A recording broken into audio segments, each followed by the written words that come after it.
We have breaking news tonight. Trapped in the mudslides, the rescues, and this evening the massive traffic jam after raging storms unleashed crushing mud. A 45-mile stretch of highway shut down.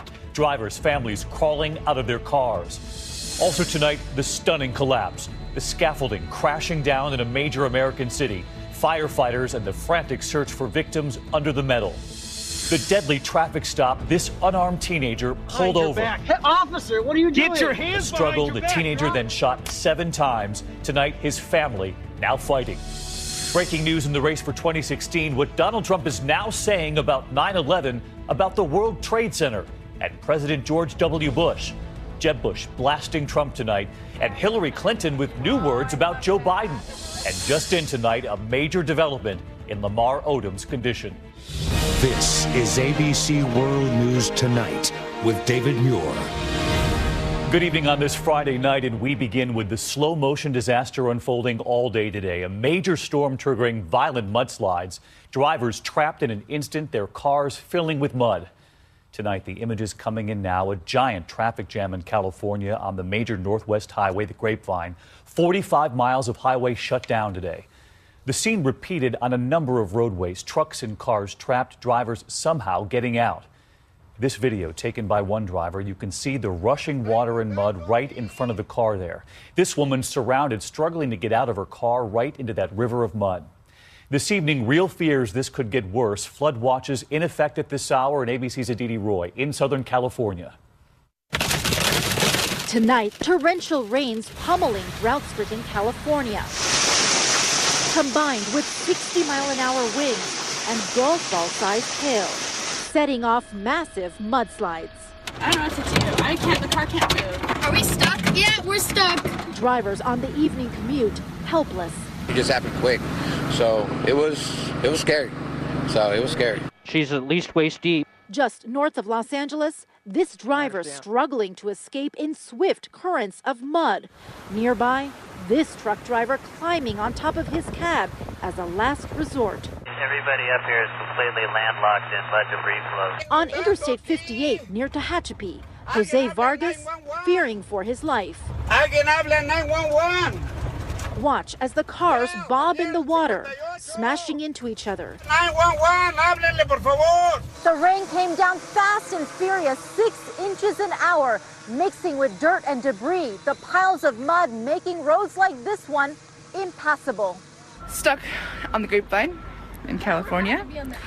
That 45-mile stretch of north-south Interstate 5, the Grapevine, also impassable. The interstate, so crucial to truckers, shut down for nearly 24 hours, causing delays on other highways, too. This has been the view from Harley Lorano's big rig for several hours today.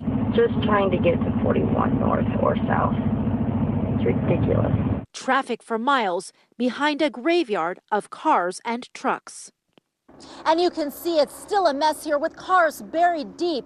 The fear now is that even more loose gravel and debris will tumble down the hillside. It's a miracle no one was killed or seriously injured. The whole area is under a flood watch again tonight. David? Aditi Roy leading us off tonight. Aditi, thank you. And this system stretching across the southwest and causing problems elsewhere at this hour. Take a look at this. Drivers blinded in Chandler, Arizona. This image of a dust storm, also known as a haboob, moving in just as we were coming on the air tonight. Problems really in so many places with this same system. Let's get right to meteorologist Rob Marciano, because as we heard from Aditi there, the threat for this mud situation is only getting worse tonight. Yeah, David, the flow really hasn't changed much, so the same areas could get hit. It has expanded, so we're moving some of this rainfall to the east. You showed that dust storm, and that's part of the reason we're seeing those thunderstorms in through Phoenix, kicking up winds to 50 miles an hour, kicking up that dust. We have flash flood watches now that include Arizona, Utah, and Nevada right through the weekend. All right, on the watch through the weekend. In the meantime, the first real taste of winter in the center of the country and in the east. Yeah, the coldest stuff so far. We've got 20 states that are under freeze and frost advisories from the northeast back through the Great Lakes. Look at Indianapolis and Cincinnati into the 20s tomorrow. Then on Sunday, we move it to the east a little further. Pittsburgh, Buffalo, and D.C. will be sub-freezing, and even a couple inches of snow possible across the Great Lakes. Rob Marciano with us tonight. We'll be watching this weekend. In the meantime, we move on this evening and to Houston now, and to another emergency playing out today, an accident at a construction site. Scaffolding alongside a 7-story building came crashing down, trapping people below. A frantic rescue followed to get the workers out, and here's ABC's Gio Benitez. Tonight, a mangled mess of metal after a massive collapse in downtown Houston. Whenever I got there, it was a lot of dust. 6 construction workers building a new luxury apartment complex injured when the scaffolding came crashing down. First responders carried this worker away on a gurney. Very scary, knowing that, there's people working, on the scaffolds, and knowing that all that fell down it's really sad and it's really scary. The building developer posting on social media, "We are grateful to the first responders on the scene and pray that everyone is okay." The workers were lucky to have survived. In another scaffolding collapse in Raleigh, North Carolina this past March, 3 people killed and 1 injured. Meanwhile, in Houston, police say the 6 workers have significant injuries, but the good news tonight, they are all expected to recover. Gio Benitez, ABC News, New York. Gio, thank you. To Michigan this evening and to a troubling new case of a traffic stop that turned deadly. An unarmed teenager shot 7 times by police. The case involving this 17-year-old pulled over by a sheriff's deputy for flashing his headlights. Less than 6 minutes later, he was dead. The deputy not charged. Tonight, the boy's parents are fighting back. They're now suing. And this video from the officer's body camera will be a key piece of evidence. ABC's Alex Perez in Michigan with what the video shows. Please, pulled you over today because you flashed me. I didn't even have my brights on. Yes, you did, sir. Nope, I didn't, partner. The encounter quickly turning deadly after Sergeant Jonathan Frost pulled over 17-year-old Devin Guilford in central Michigan for flashing his lights. Driver's license, registration, proof of insurance, please. I don't even know you're an officer. But instead of handing over his driver's license, the teen starts recording the February encounter with his cell phone, his video on the left. The situation heats up. You right now are refusing to give me your ID. I have not committed a crime. Refusing to give me your ID in a traffic stop is a misdemeanor. The officer calls for backup. Do you realize that if you'd have complied with this traffic stop, it would have gone a whole different way for you? Yes, I do, but yes. Out of the car, you're going to get tased. That taser ineffective, the prosecutor later finds, also saying that at this moment that the camera gets shaky, the teen attacks the deputy, repeatedly punching him in the head, pinning him to the ground. Then the officer opens fire 7 times, killing him. This image shows the sergeant's injuries. The prosecutor's office declined to press charges, saying Sergeant Frost reasonably believed Devin posed a threat of serious bodily harm or death, and he acted in self-defense. But tonight, Guilford's parents are suing the county and Sergeant Frost, saying the traffic stop was illegal in the first place. He didn't deserve to be shot any times. He didn't deserve to be shot with the taser. He didn't deserve anything bad to happen to him. And Sergeant Frost is already back on the job patrolling the roads here in Eaton County. In a statement, the sheriff says they have reviewed and are evaluating how officers communicate with citizens. David? Alex Perez tonight. Thank you, Alex. And from Cleveland now, the mother of another young man killed by a police officer speaking out today. You'll remember last November, 12-year-old Tamir Rice, holding a pellet gun, shot and killed by a police officer. The prosecutor releasing 2 reports in recent days, finding the officer's action, quote, reasonable. Today, the boy's mother calling for the prosecutor to step down now, saying it's been, quote, almost a year now, no justice, no peace. Next to the race for 2016 tonight, Donald Trump and what he said today about 9/11, about the World Trade Center, and former President George W. Bush.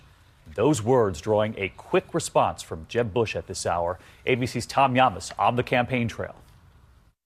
Tonight, Donald Trump making a bold accusation against former President George W. Bush, implying Bush is to blame for 9/11. When you talk about George Bush, I mean, say what you want, the World Trade Center came down during his time.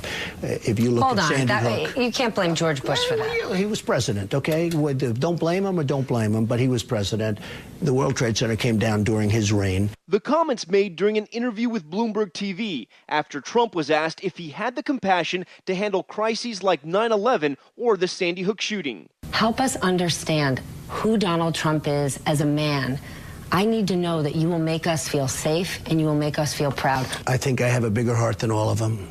I think I'm much more competent than all of them. Trump has repeatedly called President Bush a disaster, but never going this far. Rival Jeb Bush tonight firing back on Twitter, tweeting how pathetic for Donald Trump to criticize the president for 9/11 We were attacked, and my brother kept us safe. So Bush and Trump back at it. And David, last night we had reported how Trump and Dr. Ben Carson were threatening to boycott the next debate because they said it was going to be too long. Well, tonight, CNBC, the host of that debate, has agreed to Carson and Trump's terms. The debate will now be 2 hours. David? All right, the debate moves on. Tom Llamas tonight. Tom, thank you. And on the other side this evening, the Joe Biden watch continues. Of course, the vice president fending off questions all week long. And now a new letter to supporters from one of his top aides saying if he runs, he will run a, quote, optimistic campaign, a campaign from the heart, suggesting Biden might still jump in.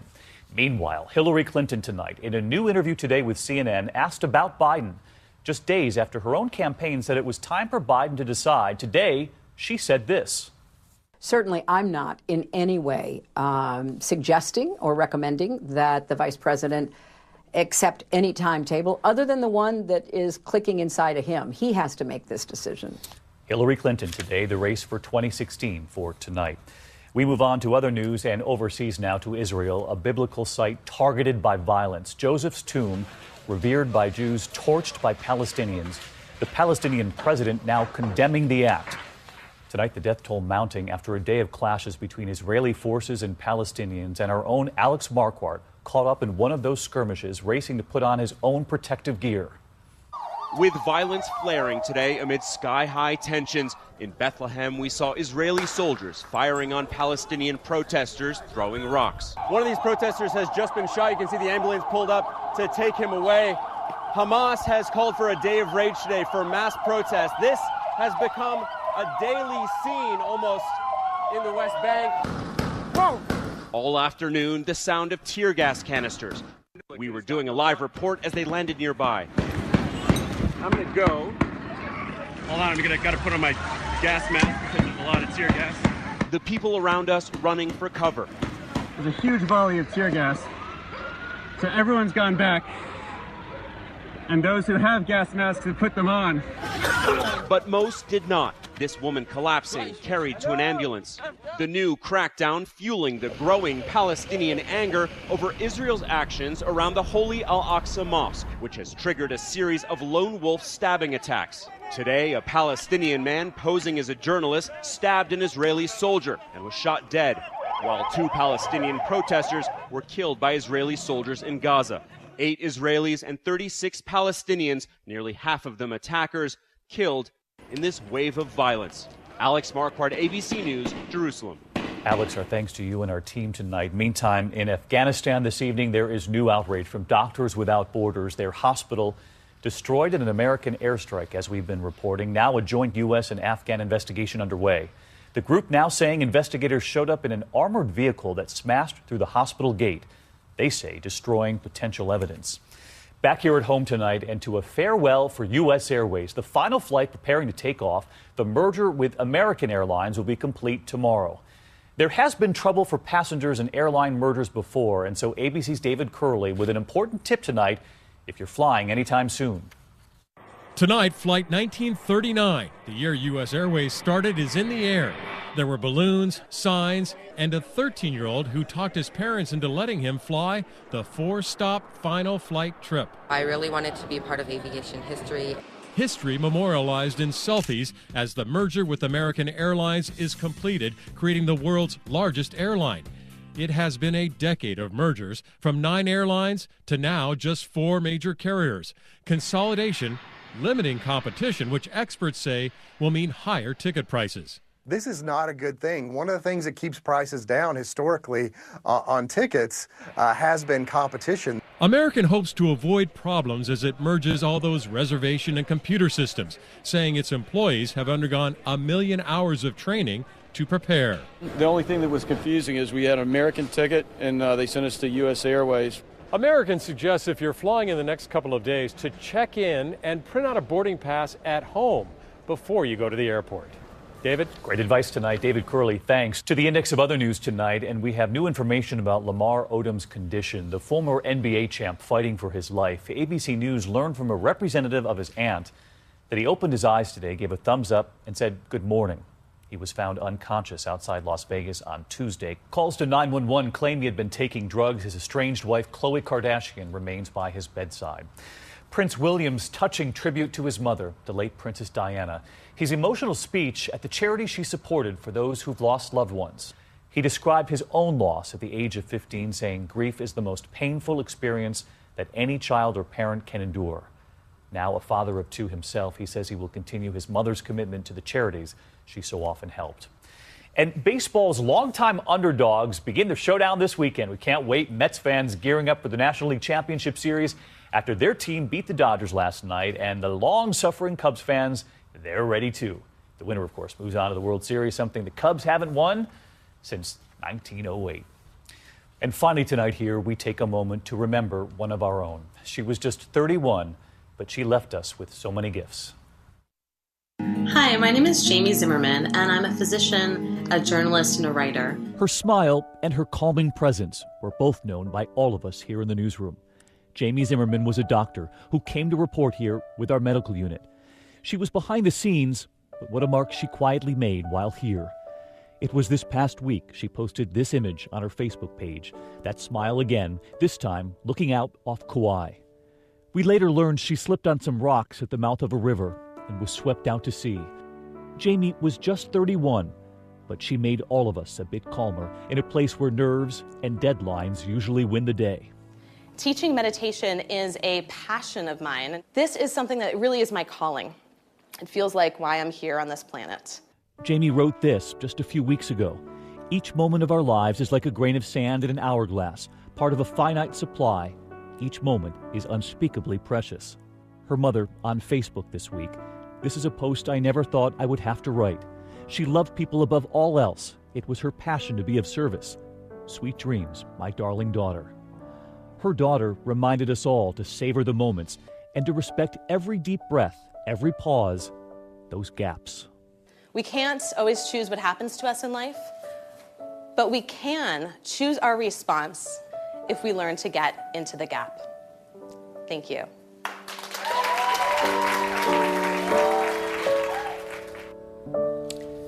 We will forever remember Jamie's smile, and of course, we're thinking of her mother, Jordan, tonight. I'm David Muir. I hope to see you right back here on Monday. Until then, have a good evening. Good night. ABC News honored winner for the 2nd straight year with the Edward R. Murrow Award for Overall Excellence in Television and Radio. ABC News, America's #1 news source.